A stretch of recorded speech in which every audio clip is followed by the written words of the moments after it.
Last week, I finished my first animated short film called A Father's Journey. The project took a month to complete with 50 to 60 hours put into it. While I'm happy with the result, there are a lot of things I would change in retrospect to make the process easier and to give a better result. A Father's Journey started out as a simple school project, but it quickly evolved into something much bigger. Our art teacher signed us to a project which was making an aesthetic experience. She played us an audio track, and that is how we would base our project. We could make paintings, sculptures, edit short films, whatever we imagined from hearing to that audio, that song. With my love of making videos and desire to make a short film for a while, you can guess what I picked, but I had a problem. The audio track played had a heavy medieval feel to me. The song sounded like it was a plot diagram and the story in my mind. It just had to be medieval. Where I live, well, that's not possible. If I wanted to make a short film, there was only one option. I had been dabbling in animation for a few weeks when I got the assignment, but my best animation was rudimentary at best. But I really wanted to push myself with this project. I had 3 weeks in school to get it done and 2 weeks on vacation. I could surely get the project done with time to spare, I thought. So I gathered my courage. I went to my teacher asking for permission to make an animated short film. She was surprised with my proper mission but granted permission and was excited of what I might do. I spent the next hour dreaming up the story and soon got to work. Now, there were a lot of programs and tools I used to make this project. The most important one, of course, is the animation program, and the one I chose was OpenToons. The skeleton rigging feature seemed useful when choosing a program, as did the fact that it was used by Studio Ghibli. Those two facts got me to use it. I draw on a small Wacom tablet. The size was great because I had to bring it to school, but I did get annoyed when I wanted to draw precise yet large line strokes. It worked well though for the project. When I bring back when I paint backgrounds, I used Krita. I'm aware that Krita has built-in animation tool, but I just used it for backgrounds. The brushes felt easier to use and had more variety than OpenToons, and once I learned to use the program, it worked amazingly. For editing, I used OpenShot. I just use that for everything. For scoring, BandLab.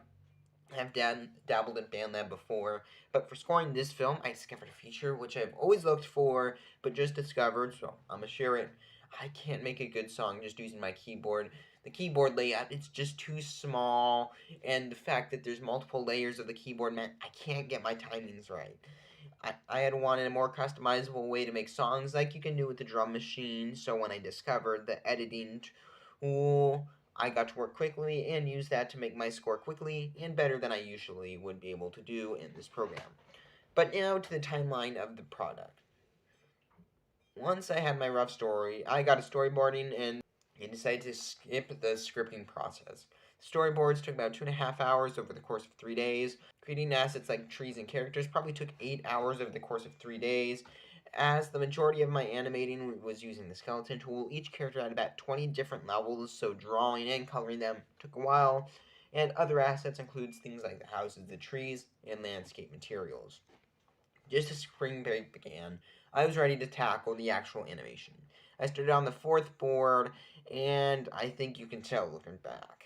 It took 2 days to finish and about 4 hours. After that, I went on to the first scene and started working in sequential order. Over break, I did scenes 1 through 12. The most notable scene for me was probably the fifth, when the father falls on his knees. I wanted to do that frame by frame. Output isn't the best thing ever, but I kind of prefer it to a lot of the other scenes just because you can actually see the animation and you can kind of see all the time that put into it. I also need to make two different versions of this because it had the title screen, so Spanish and English. I just copied and pasted most of it, but I just changed that 5 seconds of the title. Throughout the break, I improved rapidly both through learning and research. I began to watch Noko Patoha and a few other videos, and that really helped in the final phase of my project. Through spring break, I spent at the very least 1 hour every morning, but there were many days where I spent anywhere between 2 and 5 hours. I would say that on break, I spent between 30 and 40 hours. The first week back to school was a slower week for animation than what I've been doing. I completed all the traveling scenes and the end with the graves. I only worked at school, so I only did 6 hours this week. But as the weekend started, the most difficult part of my project began. Since I began storyboarding, I knew the final battle had to be frame by frame. As I watched some of my favorite animated shows and movies, I kept an eye out for the fight scenes, knowing I would need to do some of my own. If you want to know what I watch, bunch of Disney films, Owl House, Amphibia. Can't go wrong. As this was the most time consuming part of the project, although it was just about a minute long, it took somewhere around 20 hours to make. It is my favorite part on rewatch. There were a few times I cheated here. Sometimes I would reuse animations like the walk cycle at the end or keyframing the wobbling arm, but it still took a lot of time. I did 360s of characters, and just some small details took so long. And on Friday night, I was done. I had to edit, compose, and score, but I was almost done with the project. The score took probably 3 hours to make.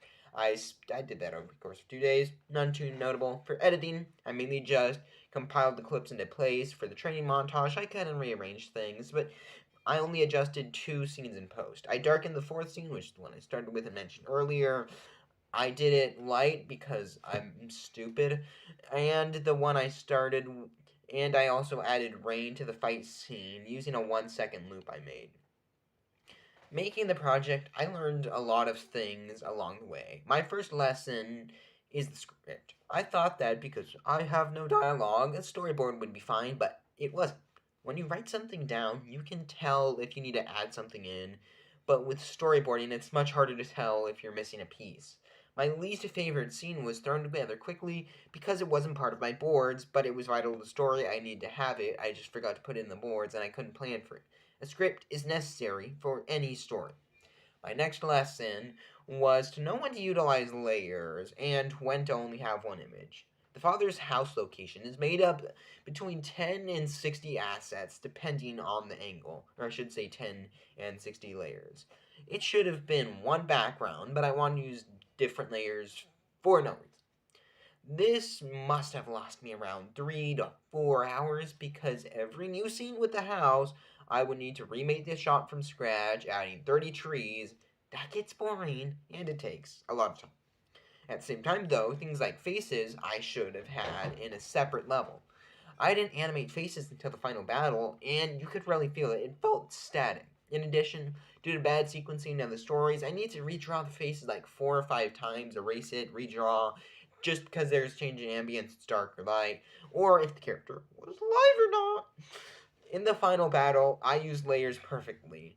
There were moments where I didn't need to move certain parts of the body, so I just held certain frames for the limbs, and then the ones that need to move, I would start new layers for those ones. That's how I need to be using layers, not for backgrounds to save time. That was how I use it. Making the father's journey was a long but very enjoyable process. I learned so much, and it makes me want to make even more animation in the future. And on another tab right now, I see the script for it. Hopefully, with all that I learned, it will be a much smoother journey.